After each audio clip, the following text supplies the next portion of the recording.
concentrating on the TR6 because that's what I've had for years to play with, but some things for some of the other models as well. Of course, a lot of the things carry over into other models, things that will fit the TR6. We'll start with suspension. One of the popular items right now is replacement of the rear hub. A lot of the cars are at the age are experiencing failures of rear hubs. That's becoming more and more prevalent. This is what the inside of the original rear hub looks like. That's what's supporting your wheel. The flange fits on the tapered shank there. The driving force goes through a 1/4-inch key. What happens, I've seen them already to twist off that key. More commonly, just inside of this taper, because of the flexing of this relatively skinny shaft, eventually this material will fatigue right here and break off. There's nothing holding your wheel on at that point, and your wheel leaves the car, so the results are catastrophic. I've designed a replacement rear hubs that are much stronger. They use instead of the 2 tapered roller bearings on here, on the original, they use a double row ball bearing. These are the inner races to the ball bearing here, and I brought this along to show the diameter of what is supporting your wheel with this setup. So you torque up the big nut on here to 250 foot-pounds. Well, I torque it up before I ship it out, but that squeezes all this together, and the inner races of the bearing and everything is contributing to the diameter of what's holding your wheel. So hard to imagine that one breaking off and losing a wheel. So is there any lubrication issue with that? I mean, it's not right? No, factory sealed, just like every modern car today, factory sealed unit. These have, a lot of your cars today have the bearing housing, like this aluminum part, would actually be cast or whatever, and it would be machined for the balls to run right in that. What I'm using here is, I should have brought one along, but it's a wide ball bearing with a hardened steel outer race and inner race. These are the inner races. The balls are, it's an angular contact, so they, the force is kind of on the angles there. So that's a completely replaceable ball bearing. So you can, if you ever need to, take the big nut off. This pulls right out. Then you have this with the housing on. You press this apart. That ruins the bearing, which you're replacing anyway. And then pull the inner race off of there. Press a new bearing on. Press it back together. You're good to go. So it's a common bearing. These hubs use the original U-joint, so if you're keeping the original half shaft, just replace the hub. That's a nice upgrade. I make them with different length studs in here. So these are a little bit longer than the original studs. A lot of people like them for alloy wheels, gives you a little better thread engagement. I make them with just cut them off for the stock length, or there's an ARP stud that fits in here too if you want the fancy. They're extra long for racing, or you can cut them off. And they bolt directly into the trailing arm, just like the original hub. The studs that mount this in the trailing arm, maybe you've dealt with those already. It's a 5/16 stud, and it's fine threaded into the aluminum trailing arm. To me, that's not very good grip in the trailing arm. A 5/16 fine thread ends up with about 12,000 steep threads cut into the aluminum. Very narrow, fine 24 threads per inch. They don't hold in there very well. You got to be real careful with the torque of these nuts, or you'll pull the studs out of the trailing arm. In time, they get some corrosion in the aluminum. In cases where driving down the road, the hub pulls out of the trailing arm because the stud's pulled out. So folks will use a thread repair, a helicoil, or a Keenser to fix those up. Still left with just the 5/16 stud, which is a little bit small to me. I like to drill the trailing arm out and thread it 3/8 coarse thread and put a grade 8 2-inch long stud in there in its place. 3/8 inch coarse thread has more like a 30,000 steep thread instead of 12,000, so a lot more grip. It's coarser, so you have more aluminum between the threads, so it doesn't pull out. So that's the way I like to upgrade them. Talking about the axles, Mike mentioned some of the drawbacks with the original half shaft. Of course, the hub portion of it is part of it. The other thing that you have with the U-joint like this, when the U-joint is operating at an angle, there's a velocity change as it rotates. And of course, we're always operating at some angle on the wheels. So the half shaft is actually speeding up and slowing down as it rotates, every time it rotates. If the wheel is straight up and down, zero camber, zero toe, that'll equalize back out and the wheel is rotating smoothly. But how often do we have zero camber? You know, when you take off, the wheel squat. It's a big power loss because it's trying to speed up and slow down that wheel as it's rotating. And that's where he mentioned the CV axles. That's where CV axles come in. They're a lot more efficient because CV, constant velocity, it doesn't have that change in velocity as it's rotating. He mentioned the BMW setup. My take on the axles, I make up a CV axle. I didn't bring any along because I'm waiting on a shipment of the CV joints right now. I don't have it, but they're coming in next week. I use this same hub, just like this. CV joint here, you know, slips into the spline like that. Means, of course, the driving force goes through this spline instead of just a keyway. And then a CV joint on the inner end with an adapter to go to the original differential. So I have that whole axle setup available to work with the stock differential. I also sell a Nissan differential from like an Infinity Q45 or a 300ZX, depending what ratio you want, and mounting brackets to mount that differential into the TR6 or Stag or TVR. The GT6s have the Rotoflex. Now, Rotoflex doesn't have the same problem as the Universal, right? Right. Rotoflex eliminates that problem. Yeah, they don't have the velocity change like that. They do use the U-joint at the So one end. they were the first ones to come up with it. Yeah, constant velocity Rotoflex. Folks have asked me if I've done a CV joint conversion for the GT6 to replace the Rotoflex. I have not, just because I haven't had a car to work with. Oh, they're a nightmare. Yeah, I've told a couple of people, if you can bring a car in, or at least the suspension components for me to work with, I'll try to engineer something. But, Richard, did that setup also work on a TR250? yes. 250, same rear end component. TR4A, IRS, same rear end components, all carried over.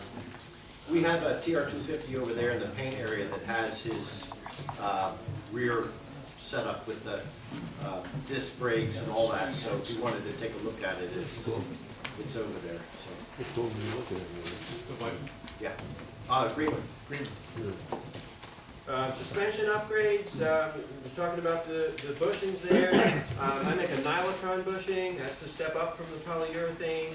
Nylotron is a hard material. It's made to be a bearing material, so it's made for rubbing action like that. Very good wear characteristics. It will eliminate that rear end twitch thing he was talking about from the original rubber bushings in the trailing arm squishing. So that's, I also have for the front end, complete front suspension kit with the nylotron bushings. Is there any lubrication you recommend? Yes. Use not real fussy about what kind of grease on these, and I do use a stainless steel sleeve, so you're not having to worry about rusting of the sleeve that's going through there and wiping out the bushings because the sleeve rusted. So I've asked the plastics company about grease for the nylotron. They said it's not fussy about the kind of grease, so you can use a synthetic grease or, you know, different kinds, whatever your favorite. So this is actually a grease that's on the wearing surface of the nylon, not something that's in the sleeve to prevent corrosion and rusting of the sleeve to the bolt? No, it's just, you grease it when you put it together. Okay. And I'm just saying because the sleeves are stainless steel, you don't have to worry about moisture Right. getting in there and rusting them like. And still lubricating it with grease on top of that? Yes, you would, when you would press the bushings into the trailing arm, one from each side, grease them inside. You know, don't grease in the trailing arm, the bushing's not going to turn in the trailing arm. And then stick your sleeve through here, and then, you know, grease the ends a little bit. And, It's really for assembly. Yeah, essentially, Pretty much. yeah, and for operation. What I like to do on the rears, I like to drill the trailing arms right here and put a grease fitting in. And the grease will be pumped right in between the bushings, and you can re-grease them. That's the best way to do it on those. Don't really have room to do that on the front end, but on the rear, you can put grease fittings in there real easily. Richard, just a question. I missed the point, I think, about whether the grease goes on the outside of the bushing or the inside where the bolt goes. It goes on the, you do not need to grease in the trailing arm before you press the bushings in, because the bushings are not gonna rotate in the trailing arm. Right. They're pressed in there and, Yeah, stay. I thought maybe that was, the grease might help getting them in. Oh, no, you can tap them in there, they'll just tap in, it's not a, Not a heavy you don't press. press them in. Well, so, The old ones, I would put a threaded rod through them and just tighten the nut up and pull them towards each other. One will pop out first, and then you put a big washer on that and tighten the nut on the other one and pull Took them a right section of exhaust pipe and did that. out. Okay, Right out. yeah, different ways Two you can big do it. washers. Mhm.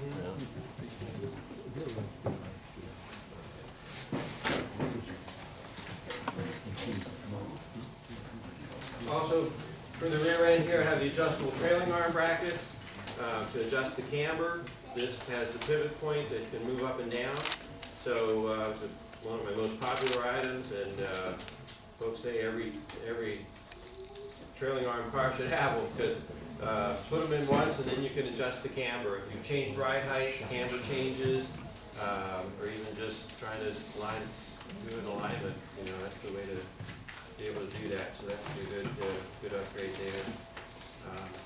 Front end, I have alloy front hubs as well. I didn't bring any of those along. But another upgrade is on the spindle. These are a heavy-duty spindle and spacer kit. This is the spacer that comes with the kit to go between the bearings. The original spindles on the front, of course this goes into the upright. The original spindles are a little thinner right in here. Of course where the bearings fit on it's the same, but here this one's a little bit beefier, and this one has a bigger thread on it. The main idea of these is, the original spindles flex, and in hard cornering, flexing will cause the brake rotor to push the pads back. It's called brake knockback. So the next time you go for the brake pedal, it's going to go in further than normal and scare you, because you wonder what it's going to catch. So this system virtually eliminates brake knockback because it's a beefier spindle, but also this setup, you put the bearings in, and instead of just tightening the nut enough to take up set your preload or clearance where you want it, these have shims that go in between here, and you actually tighten and torque up this nut. That's why there's a bigger thread on here, because you're going to be putting torque on here. And that makes the diameter now, the inner races here and this sleeve are contributing to the diameter. So then we got that trying to flex instead of just the spindle. And that'll virtually eliminate the brake knockback, because this isn't flexing.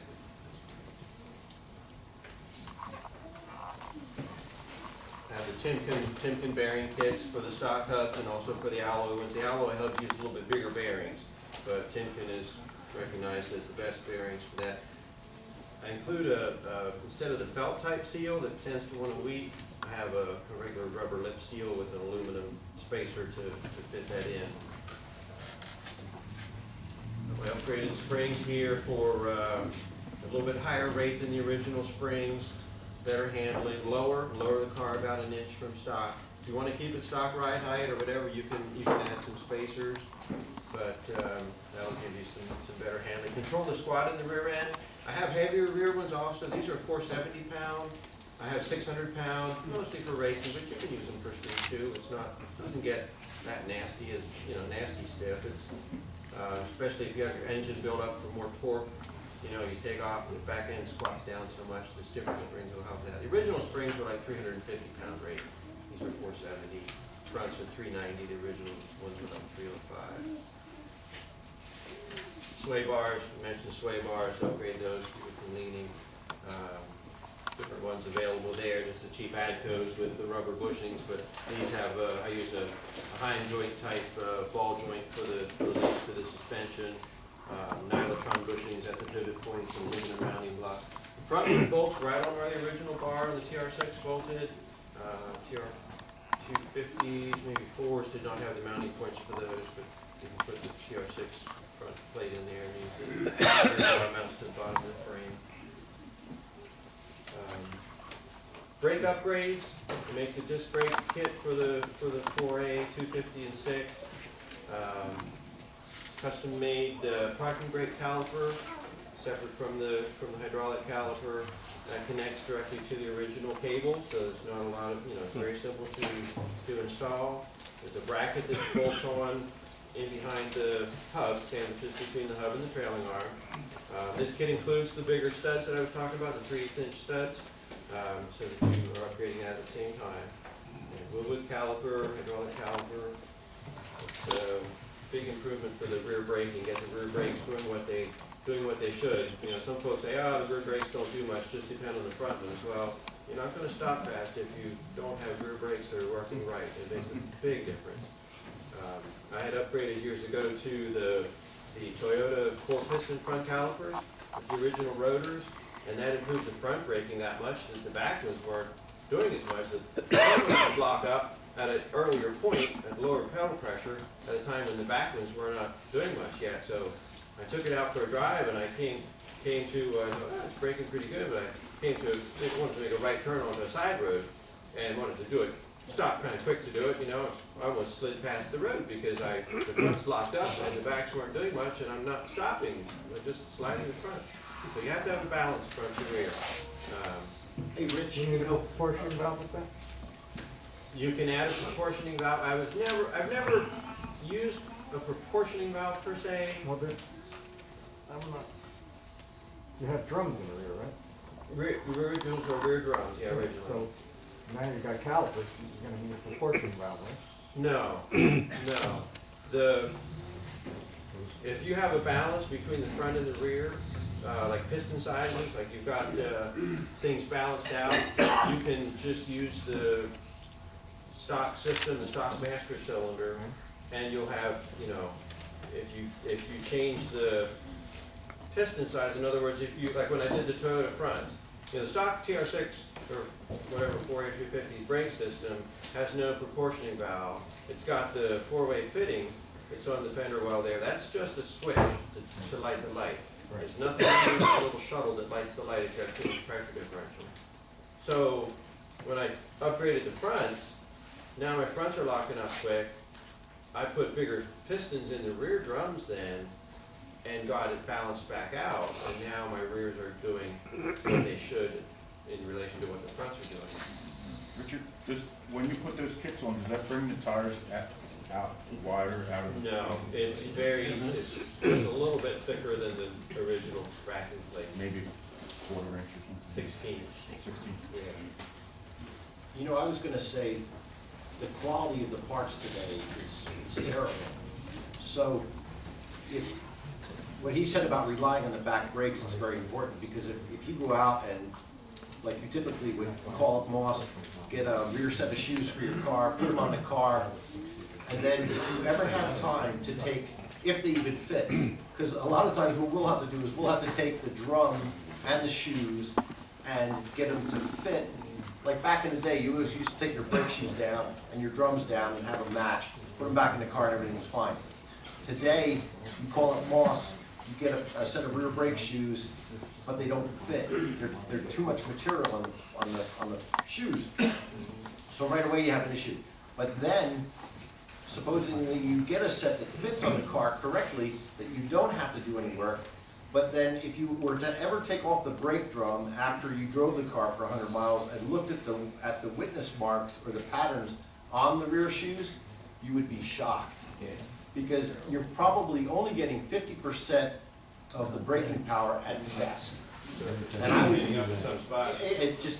you look at the witness marks on the shoes, there's like very little contact. Until you drove the hell out of the car, and then I guess everything would wear down and fit. But what he's saying is absolutely true. I mean, there is no issue. You get a good, you get the amount of stopping you're asking for. Yeah. But the quality of parts today is horrible. We do this all the time, and it gets frustrating for us because you can't charge the customer anymore for, I mean, the customer wants their brakes fixed, but you know, it gets to a certain point where you want to do the job correctly, but it's not always transferable in the end. But you know, it is, that's what you have to work with today. It's not. Are you saying shops don't mark grind the shoes anymore, like they used to? No, majority, like if you were gonna work on a newer car, it's probably not an issue. Right. But I'm saying the quality of the parts that we work with is not there. So it's just something to be aware of. I didn't want to interrupt, but So that's all right. I do that. I have various levels of upgrade on the front as well. This one is a Willwood caliper with the Willwood ventilated rotor, cross-drilled slotted aluminum mounting hat we make to mount that rotor onto the hub. You can use, I have Willwood caliper kits that work with the stock rotors as well. So a number of different levels there. But again, balanced front to rear. I also make a dual master cylinder setup that will replace your original vacuum booster and master cylinder. It has two separate master cylinder for the front and the rear and a balance bar between them. So you can mechanically change the amount of force going from your pedal to either of the master cylinders. And that's the best way. Then you can fine tune your balance front to rear. Take it out and test it, and oh great, backs aren't doing quite enough, just adjust it a little bit and you can get that set up to where you want. There are also proportioning valves, but I'm not really a fan of those, where you can kind of hydraulically, you know, change what goes to the front and the rear.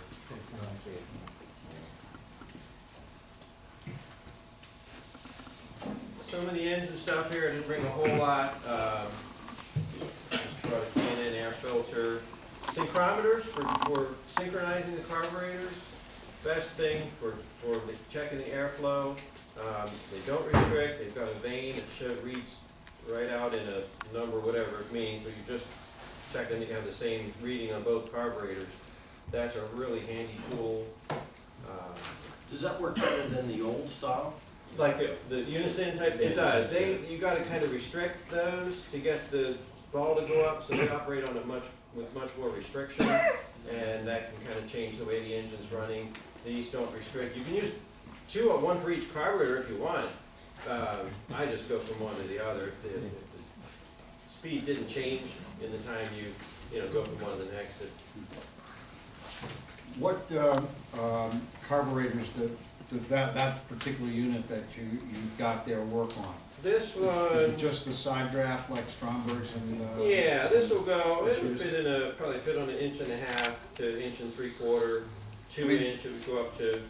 It won't work on a downdraft Weber.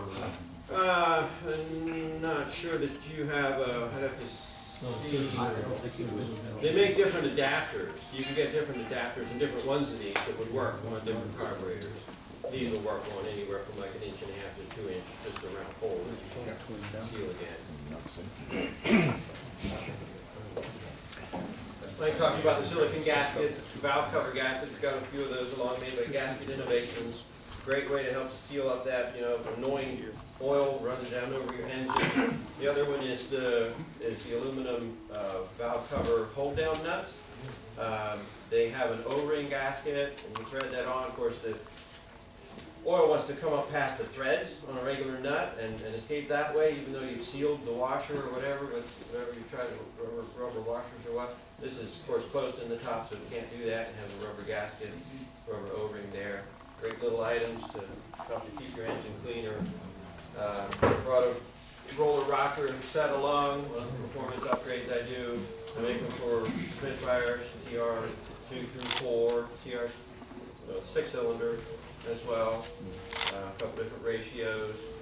Bolt-on power, increasing the rocker ratio, increases the lift, gets the valves open quicker, close quicker, bigger gulp of air, more power. Brought one of my exhaust headers along. I do these in the polished silver. You all know what that looks like. I brought one of the bright silver ones along just to show you what the bright silver looks like. That's an 1800-degree ceramic coating on there, done inside and out. Very effective header. I make them only for the 6-cylinder, for the TR6, but I designed these with a 6-3-1 design. Cylinder number 1 and 6 come together into one collector. 2 and 5 together, and 3 and 4 together, and then, of course, those 3 pipes joining together.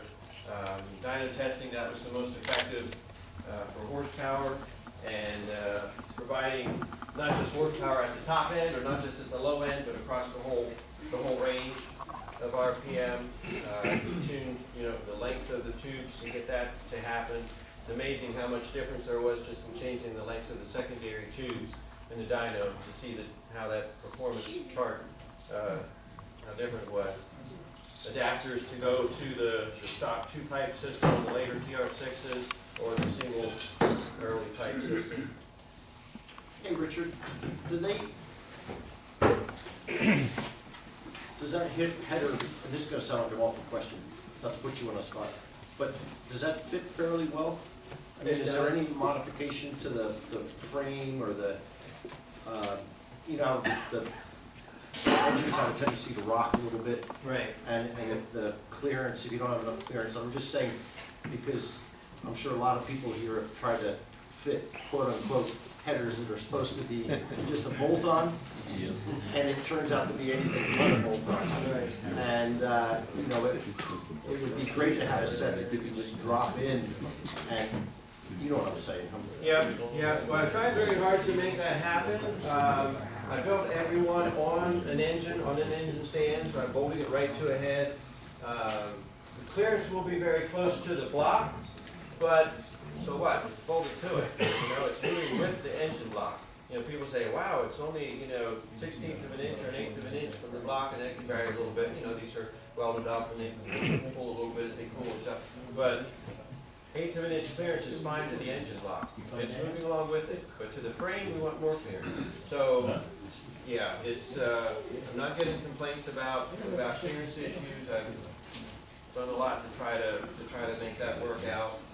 Work with the original manifold. I think the original early manifold has the shorter intake manifold on the TR6 has like a aluminum boss hanging down there. You've got to cut that off to clear, but that's not used for anything anyway. I don't know what it was for originally.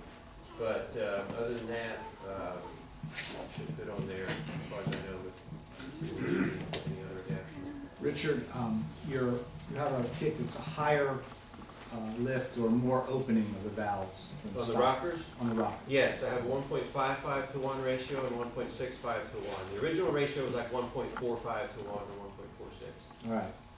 So, do you want to speculate on how much further the valve opens, or is it more, how much deeper does it compress the valve stem? Just a matter of math there. If you have current lift of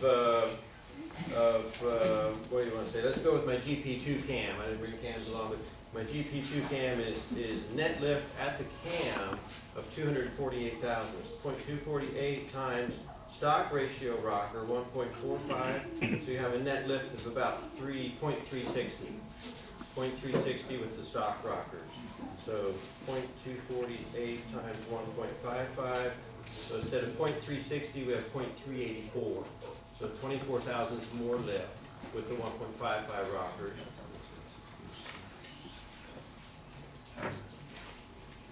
And with the 1.65, you have 0.409. So instead of 0.360, you go to 0.409 lift.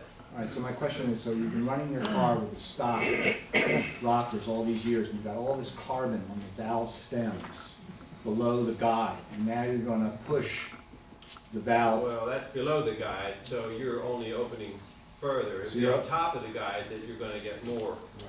The valve would go further down. But, okay, so you don't It's not have to gonna worry go about further carbon at the guide, you don't have to worry about trying to push the valve stem. No, the carbon will be below it, Okay, so that's not going to go in any further. It's going down further. So it'd be anything above, but you're not going to have carbon. so basically you do not have to take out and decarbonize all the valves to put the Yeah. better rockers on. No. You still got plenty of piston and valve clearance? Yes, that's not an issue on these. The head is deep enough. The valves really don't get out of the head unless you really increase the compression. To change the subject, you sell a lot of triple carb conversion kits. Have you ever dynoed the effect of switching from 2 to 3 carbs? Just that, I have not. I've built engines, 1 or 2 engines years ago with that ran with just the dual carbs and dynoed them, and then built engines with the triple carbs and dynoed them, but never took one and just swapped just that to have exact dyno figures for that change. But from what I saw, somewhere between 5 and 10 horsepower maybe. Depends on how the engine is built. If it's on a totally stock engine, it's not going to make near as much difference as it will if it's on a well-built up engine. Well, you take the British TR6 with fuel injection was rated at 150, and the American version was what, 104 with 2 Strombergs. The difference between those 2 engines is more than just fuel injection versus. Yeah, So is higher it- compression, different cam. Do you think it's the cam that makes all the difference, or is it the carb? Some of, a little bit of everything. It all works together. So I guess my question is, if you put the triple carb setup with the PI cam, would that be sort of equivalent to the fuel injected version? It'd be pretty close. Pretty close, yeah. And it's not hard to build an engine, a US spec engine to build. Not hard to build one to exceed that 150 horsepower mark, with different camshafts and, like GP3 cam, triple Strombergs, increasing compression. And my street car's doing like 155 at the wheels, so it's like 180 maybe it's at 185 at the flywheel.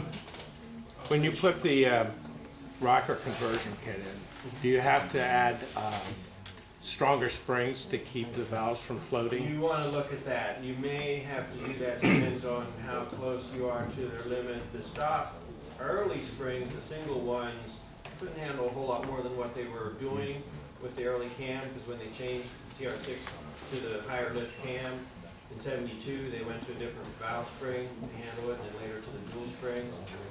The original dual springs in the later TR6s can handle, if you want, you can push them up to about 0.400 lift. So just depends. If you change it from the stock rockers to the 1.55 ratio roller rockers, probably don't have to change valve springs, but you want to look at it to make sure you have something in there that can handle it. And following it downstream to the cam itself, will you have to modify the cam to handle the extra pressure? The higher you go on ratio, the more pressure you're putting on the cam. Generally, like with the stock cam, you're still, the lift was pretty mild, you're still not going that high in lift. Probably okay definitely okay putting the 155s on with the stock cam. 165s probably also. But we do recommend cam bearings in the block if you're going to high performance cam and higher ratio rockers. Cam bearings provide a slippery surface for the cam to ride on. Not that when it's running and the oil pressure is up, it had better be riding on a film of oil or it's going to wear out whatever is in there. But it's spring startup. If it's the cast cam on the cast block and pressure on there and the oil's not there yet, and it can gall. Whereas if you have bearing in there, it's a slippery surface it can ride on until the oil pressure gets up. So yeah, definitely do recommend that. I do boring for cam bearings in-house now. Got tired of trying to get a machine shop to do it for me and built the machinery to do it. So that's easily done if you can get the block tuned.